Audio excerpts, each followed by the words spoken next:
हेल' लोगोफोर, दिनै 6 अक्ट'बर 2020 आरो बे 6 अक्ट'बरसिमाव जेसेबांनाखि गोनां कारेन्ट एफेयार्स दं बेखौ जथायनानै लाबोलायबाय दिनैनि फुंबिलि समाव आरो बेजों लोगोसे बाहायनो खौरांफोरबो मोनफानाय जागोन। दा फैदो फारि जागायलांदिनि बे आंनि ब्लग पेज, बे ब्लग पेजखौ फोसावदों आरो बेयाव नोंथांमोन डिसक्रिपसनावबो लिंक होनाय जादों, बेयावबो फरायनो हानाय जागोन बेयाव फैनानै।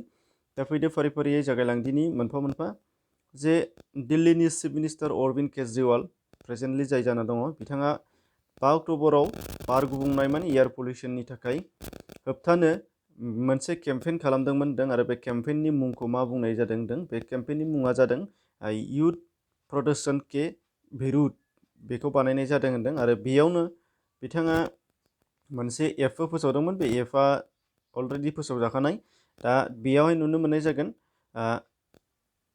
डेपुटि चिफ मिनिस्टार दिल्लीनि बिथाङा दा सोर जाना दङ, मनीष सिसोदिया, आरो लेफ्टेनेन्ट गभर्नरा जाना दङ अनिल बाइजाल IAS। बेनिफ्राय केपिटेला जाबाय निउ दिल्ली। मानो जोंना दिल्लीया केपिटेल इउनियन टेरिटरि, बिनि थाखायनो बेवहाय चिफ मिनिस्टार आरो बेजों लोगोसे डेपुटि चिफ मिनिस्टार थायो आरो बेजों लोगोसे गभर्नरखौ लेफ्टेनेन्ट गभर्नर बुंनाय जायो। नोंथांमोनहा बेखौ मिथियाबो जानो हागौ। दा बेनिफ्राय फैदो नाम्बार 2आव थांदिनि।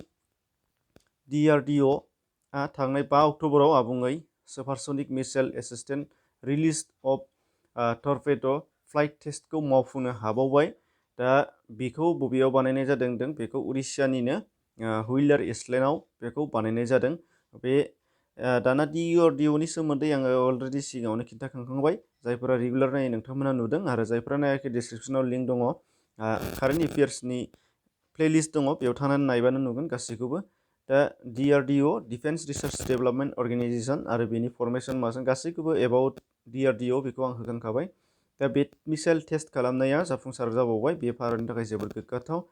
बेनिफ्राय नुगोन नोंथांमोना नाम्बार 3आव जे मिरुनि रेल मन्थ्रि, गोसोआव लानो गोनां, मिरुनि रेल मन्थ्रि माने union railway minister Piyush Goyal, बिथाङा भिडिअ कनफारेन्सनि गेजेरजों मोनसे गोदानै फुलबागान स्टेसन बेखेवनानै होदों थांनाय 4 अक्ट'बराव आरो बेखौ बबे जायगायाव बेखेवना होदों बे जाहैबाय वेस्ट बेंगलनि कलकाता मेट्र'आव बेखौ बानायनाय जादों। नोंथांमोननो सावगारियाव दिन्थिनाय जादों फुलबागान स्टेसन। दा बियो सार गुरुदास बेनार्जी हलजों बेयो फोनांजाबगोन होनदों आरो बे स्टेसना मोननैल' ट्रेक दङ आरो टाइपआ जाबाय इसलेन्ड प्लेटफर्म।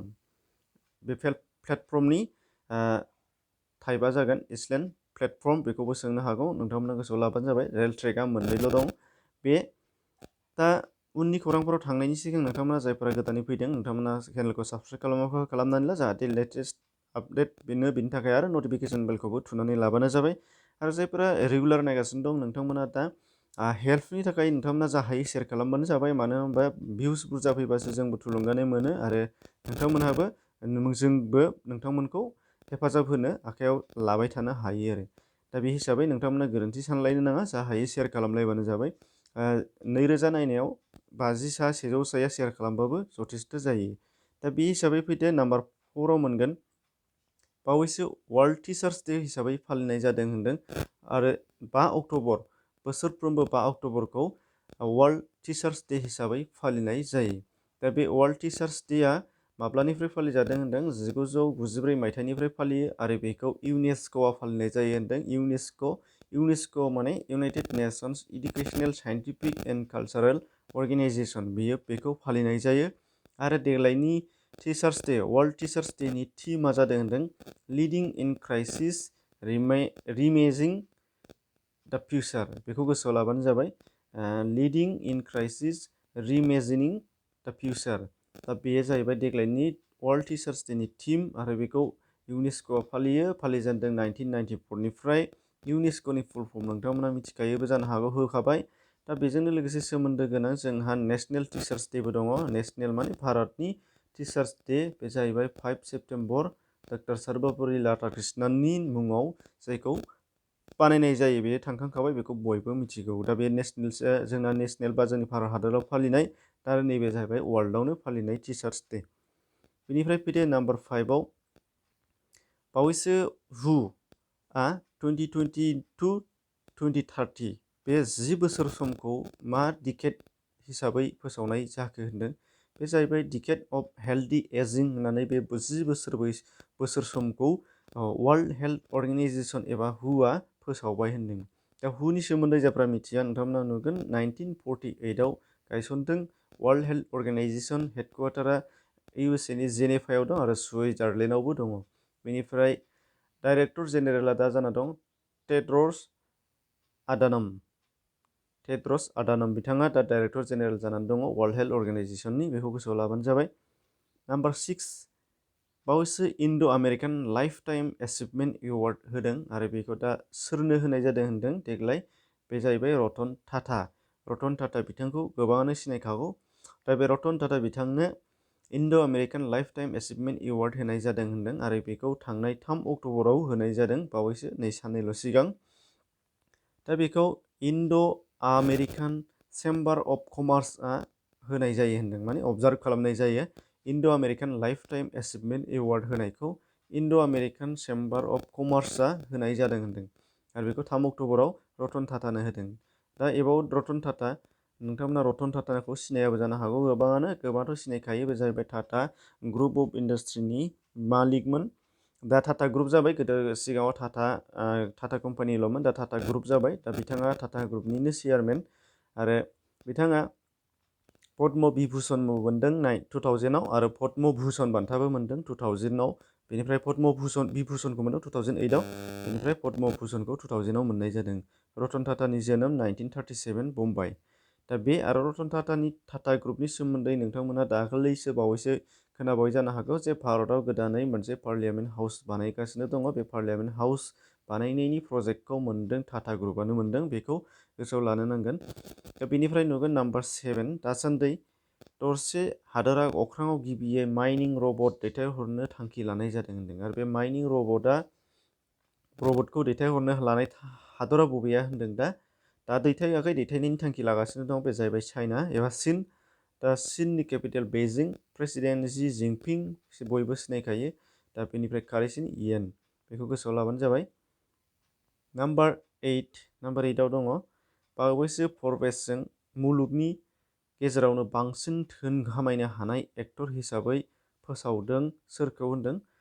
फरबेसआ बावैसो मुलुगनि बयनिख्रुइबो बांसिन धोन आरजिनो हाग्रा बा धोन गोनां एक्टरफोरखौ फोसावनाय जादों। बेनि फारियाव फार्स्ट हिसाबै मोननाय जादों सफिया भार्गेरा, बे मोनदों आरो बिथाङा नोंथांमोना सावगारियाव नुगासिनो दङ, बयबो सिनायखायो जानो हागौ, गोबां फिल्म दङ, बयबो नायो हलिउडनि आरो आमेरिकाननि फिल्मफोराव नोंथांमोना बेखौ नुगोन। बिथाङा गिबियै स्पेनाव जोनोम मोननायमोन, नाथाय दा आमेरिकानि नोगोरारि जाबाय आरो आमेरिकानि फिल्म गानाय जायो। बेसेबां धोनाव बिथाङा धोनिसिन जाखो होनदों 42.5 मिलियन US डलाराव बियो मा होनदों बांसिन धोनि हिसाबै सायख'जादों।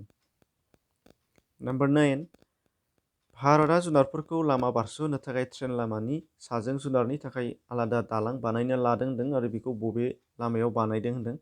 माने जुनारफोरनि दालां माने मानसिफोरनि ट्रेन लामा हाग्रा गेजेरजों थाङै, दा बे हाग्रा गेजेरजों थांनायाव जुनारफोरा लामाखौ बारस'नाय गोनां जानायाव गोबां एक्सिडेन्ट जायो। दा बेखौ नोजोर बोनानै लामानि साजों माने मोनसे दालां हा खोनानैनो दालां बानायनानै होनो नागिरदों होनदों आरो बेखौनो होनदों जुनारनि दालां, जाहाथे लामाजों बारस'आलासे बेजों गाखोनानै थांनायनि सुबिदा जायो जुनारफोरा, बेखौ नोजोर बोनानै। दा बे लामाखौ बबेयाव बानायनो नागिरदों होनदों? बे लामाया जाहैबाय Delhi to Mumbai expressway, माने दिल्ली टु मुम्बाइ एक्सप्रेस लामानि गेजेराव बेखौ बानायगोन होनदों। दा बेनिफ्राय नाम्बार 10आव दङ बावैसो MS कल्पना चावला कार्ग' स्पेसक्राफ्ट बेखेवनाय जादों होनदों आरो बेखौ सोर बेखेवदों होनदों? बेखौ जाबाय नासाया बावैसो कल्पना चावलानि मुङाव कार्ग' स्पेसक्राफ्ट बेखेवनाय जाबाय होनदों आरो बेखौ नासाया बेखेवदों। नासानि फुल फर्म बा एबाउट नासा नोंथांमोना मिथियाबो जानो हागौ, मिथियोबा नायदो नेसनेल एर'नस्टिक्स एन्ड स्पेस एडमिनिस्ट्रेसन, बे जाहैबाय।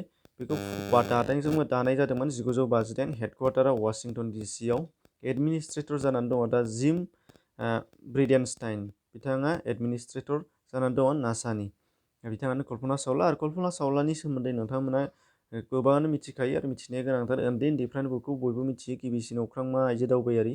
बेनिफ्राय नुगोन बिथाङा 1962आव जोनोम मोनदों हारियानानि कार्नालाव, बेनिफ्राय थैदों 2003आव थैनाय जादों। बेखौ नोंथांमोना बयबो गोसोआव लाबानो जाबाय। दा बेखिनियावनो जोब्बाय दिनैनिया। आरो सिगांनि भिडिअफोरखौ नोंथांमोनहा सिगांनि कारेन्ट एफेयार्सफोरखौ नायनो हागोन। डिसक्रिपसनाव लिंक दङ, ग्रुप हिसाबै बाहायनाय जाखादों, बाहाय नोंथांमोना नायबानो जाबाय। आरो नैबे पेजखौ नोंथांमोना जाहाथे सानफ्रोमबो भिडिअखौ नायबाय थानो हाया, जिहेथु नोंथांमोना बेखायनो बेखौ नट खालामनानै नायै लिरख'नो बा नट खालामनो हानो लुबैदोंबा नोंथांमोना बे वेबनि पेजखौबो डिसक्रिपसनाव होनाय जादों, बेयाव थांनानै आरामसे नायनो हानाय जागोन। एसेनोसै, गोजोन्थों।